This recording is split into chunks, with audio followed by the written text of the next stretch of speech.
Guys ನಾವು ಹೋಗುವಾಗ ಸ್ವಲ್ಪ ನಾರ್ತ್ ಕರ್ನಾಟಕ ಭಾಷೆನ ಮಿಕ್ಸ್ ಮಾಡಿ ಮಾತಾಡ್ತೀವಿ ಬಿಕಾಸ್ ನಾವು ನಾರ್ತ್ ಕರ್ನಾಟಕದವರು. ಹಾಗಾಗಿ ಸ್ವಲ್ಪ ಅಡ್ಜಸ್ಟ್ ಮಾಡ್ಕೊಳ್ಳಿ. ನೋಡಿ ಗಾಯ್ಸ್, ನನ್ನ ತಂಗಿ ಹೆಂಗ್ ಮೊಬೈಲ್ ಸ್ಟ್ಯಾಂಡ್ ಆಗಿ ಯೂಸ್ ಮಾಡ್ತಾಳೆ ಹೇಳ. ಹೋಗ್ಬಿಟ್ಟು ಬಾಂಡೆ ಬಟ್ ಈಕಿ ನನ್ನ ಮಾತು ಕೇಳಿಲ್ಲ. ನಾನು ಬರ್ತೇನೆ ಅಂತ ನಾನು ಅದಕ್ಕೆ ಸ್ಲಿಪ್ಪರ್ಸ್ ಈಕೆ ಚೆಕ್ ಮಾಡಿ ಅಷ್ಟೇ ಅನ್ಸದಾನೋ. ಊರಿಗೆಲ್ಲ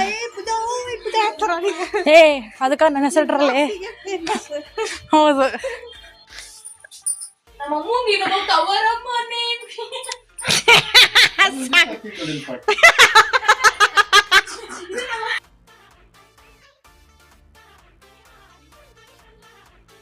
hello everyone, welcome back to my channel open family. So ಈ ವಿಡಿಯೋದಲ್ಲಿ ನಾನು ಏನು ತೋರಿಸ್ತಾ ಇದ್ದೀವಿ ಅಂದರೆ, ನಾನು ನಿನ್ನೆ ಊರಿಗೆ ಬರೋದು ಹಾಕಿದ್ನಲ್ಲ. ಸೊ ಊರಿಗೆ ಬಂದಮೇಲೆ ನಮ್ಗೆ ಏನೇನೆಲ್ಲ ಕೆಲಸ ಇರುತ್ತೆ, ಸೊ ನಾವು ಆ ಕೆಲಸಗಳನ್ನೆಲ್ಲ ಹೇಗೆ ಕಂಪ್ಲೀಟ್ ಮಾಡಿಕೊಂಡು ಹೇಗೆ ನಾವು ಜಾತ್ರೆಗೆ ಹೋಗ್ತೀವಿ ಅಂತ ಹೇಳ್ಬೋದು.